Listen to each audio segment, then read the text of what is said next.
দেখবেন কিছু লোক আছে, এরা বাহাদুর হইল আমার রিক্সা চালক ভাইয়ের জন্য।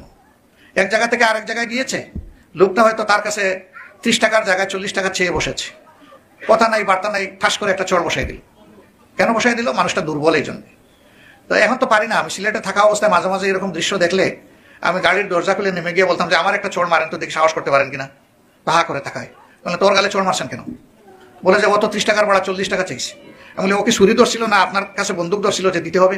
কয় না, তা অবশ্য চায় নাই। আমি বললাম বন্দুক ধরা লোকটা আসলে কি চড় মারা সাহস করতেন? যদি বলতো সব দে, তখন তো বাবা ডেকে তার হাতে তুলে দিতেন। সে তো চুরি করে নাই, ডাকাতি করে নাই। আপনি বসে আছেন আরামে সিটের মধ্যে, আর তার সমস্ত শক্তি উজাড় করে আপনাকে সে টানতেছে, এরপরে আপনি তার গালে চড় বসিয়ে দিলেন। আসসালামু আলাইকুম রহমতুল্লাহ। সম্মানিত ভিউয়ার্স, আজকের ভিডিওটি খুবই গুরুত্বপূর্ণ। আপনাদেরকে বিনীত অনুরোধ করব, আজকের ভিডিওটি দেখুন, মন্তব্য করুন আমাদের কমেন্ট বক্সে। সম্মানিত ভিউয়ার্স, দেশে প্রবাসে কাছে দূরে যে যেখানে আছেন সকলকে আজকের ভিডিওতে আমন্ত্রণ করছি। আপনারা পুরো ভিডিওটি দেখে অবশ্যই মন্তব্য করবেন, যেহেতু আজকের ভিডিওটি মানবতার জন্য, এদেশের সার্বভৌমত্বের জন্য গুরুত্বপূর্ণ ভিডিও। আজকে আপনাকে বিনীতভাবে অনুরোধ করব, আজকের ভিডিওটি না দেখে বা পুরো ভিডিওটি না দেখে মন্তব্য করবেন না, এবং অবশ্যই আজকের ভিডিওটি শেয়ার করার চেষ্টা করবেন। আমাদের চ্যানেলটি নতুন, সাবস্ক্রাইব করে পাশে থাকবেন। দেখবেন কিছু লোক আছে, এরা বাহাদুর হইল আমার রিক্সা চালক ভাইয়ের জন্য। এক জায়গা থেকে আরেক জায়গায় গিয়েছে, লোকটা হয়তো তার কাছে 30 টাকার জায়গায় 40 টাকা চেয়ে বসেছে, কথা নাই বার্তা নাই, ঠাস করে একটা চড় বসাই দিল। কেন বসাই দিল? মানুষটা দুর্বল এই জন্য। তো এখন তো পারি না, আমি সিলেটে থাকা অবস্থায় মাঝে মাঝে এরকম দৃশ্য দেখলে আমি গাড়ির দরজা খুলে নেমে গিয়ে বলতাম যে আমার একটা চড় মারেন তো, দেখি সাহস করতে পারেন কিনা। পাহা করে তাকায়, তোর গালে চড় মারছেন কেন? বলে যে ও তো 30 টাকার ভাড়া 40 টাকা চাইছে। আমি বলি ও কি ছুরি ধরছিল না আপনার কাছে বন্দুক ধরছিল যে দিতে হবে? কয় না, তা অবশ্য চায় নাই। আমি বললাম বন্দুক ধরা লোকটা আসলে কি চড় মারা সাহস করতেন? যদি বলতো সব দে, তখন তো বাবা ডেকে তার হাতে তুলে দিতেন। সে তো চুরি করে নাই, ডাকাতি করে নাই। আপনি বসে আছেন আরামে সিটের মধ্যে, আর তার সমস্ত শক্তি উজাড় করে আপনাকে সে টানতেছে, এরপরে আপনি তার গালে চড় বসিয়ে দিলেন। তা আমাদের সমাজে দুর্বলকে শাসাইতে সবাই আরাম পায়। আমরা এই অপসংস্কৃতি পরিবর্তন করতে চাই। আমরা মানুষের শ্রমের মর্যাদা দিতে চাই, যে শ্রমিক কাজ করবে সে যেন তার সম্মানও পায়, তার পারিশ্রমিকও পায়। শুধু পারিশ্রমিক দিলে হবে না, তাকে সম্মানও করতে হবে।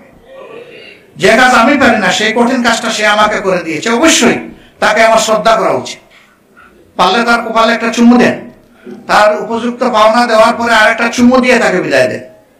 তখন সে বুঝবে সেও সমাজের একজন সম্মানিত মানুষ। এরকম মানুষের মধ্যে যখন অনুভূতি আসবে, সেই মানুষ তার সমস্ত যোগ্যতা উজাড় করে এই সমাজকে সেবা দিবে।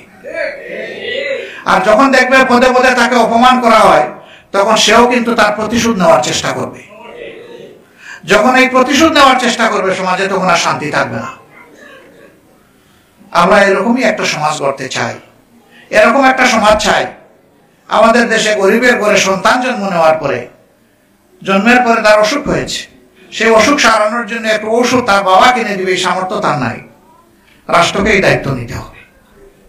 যার সামর্থ্য আছে সে তো আসবে না রাষ্ট্রের কাছে, আসলেও তারও দিতে হবে। কিন্তু যার নাই, তার পুরো দায়িত্ব রাষ্ট্রকে, সরকারকে নিতে হবে। এবং এটা অসম্ভব কোনো ব্যাপার নয়। আজকে একটা শিশু যদি তার শৈশবকাল থেকে সুস্থ হয়ে সবল হয়ে বেড়ে উঠে সুশিক্ষা পায়, এই সন্তানই তো আগামী দিনে বাংলাদেশের চেহারা পরিবর্তন করে দিতে পারে।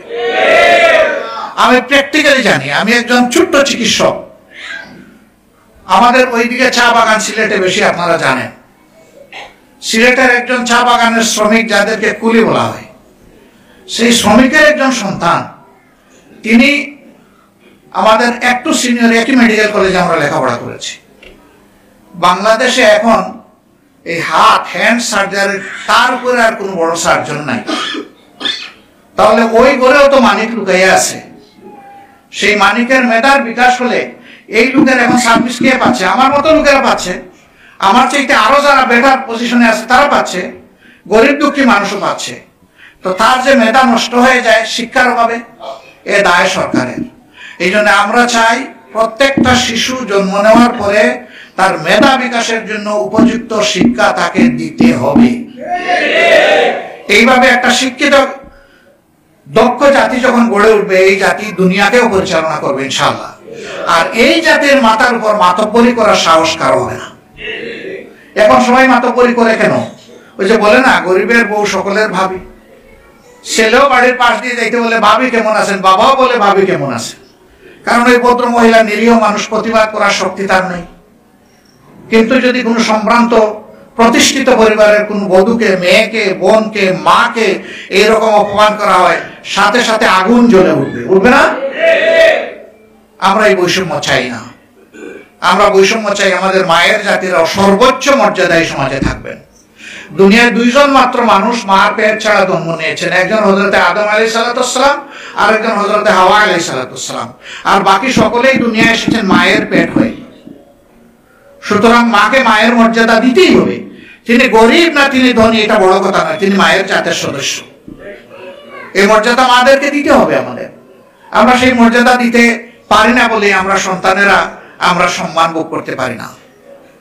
সম্মানিত ভাইয়েরা, আজান হচ্ছে, আমি আর কথা বাড়াবো না। আল্লাহ তাআলার দরবারে দোয়া করি, যে সমস্ত ভাই বোনদের হাতে আজকে উপহার তুলে দেওয়া হবে, এটা কোনো দয়া নয়, অনুগ্রহ নয়।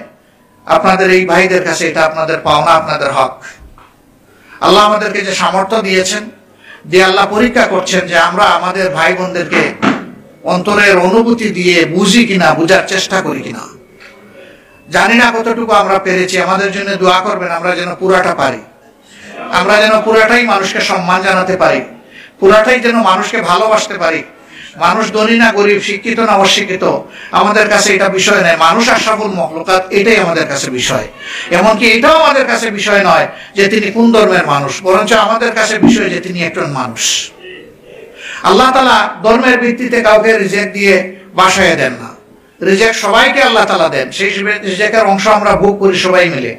যে আল্লাহ সবাইকে নাফরমানি যে করে তারেও দেন, আল্লাহর গোলামি যে করে তারেও দেন, তাহলে আমি কে যে আল্লাহর কথা মানে না তার রিজেক্ট বন্ধ করে দেওয়ার অথবা তাকে অপমান করার? আমার তো কোনো এখতিয়ার নাই। আল্লাহর সুন্নত ধরেই আমাদেরকে আগাতে হবে। আমরা এই ধরনের একটা সামগ্রিক ভালোবাসার সমাজ, মানবিক সমাজ গড়তে চাই। এই সমাজটাকে আপনারাও চান? শিওর? শিওর চান আপনারা? আলহামদুলিল্লাহ। তাইলে এই সমাজের জন্য সবাইকে হাত বাড়াতে হবে। হাত বাড়ানোর মানে শুধু ভোট দেওয়া নয়, হাত বাড়ানোর মানে যে যেখানে আসি ওখানে অন্যায়ের বিরুদ্ধে দাঁড়াতে হবে এবং সত্যের পক্ষ নিতে হবে। ইনশাআল্লাহ আপনারা পারবেন তো? আল্লাহ তাআলা আপনাদেরকে তৌফিক দান করুন। এবার সামান্য উপহার সামগ্রী যেটা ভাই বোনদের হাতে আমরা তুলে দেব, আমি হয়তো সবার হাতে পারবো কিনা আমি জানি না, আমি যতটুকু পারি দিব, বাকিটা আমাদের ভাইয়েরা দিবেন।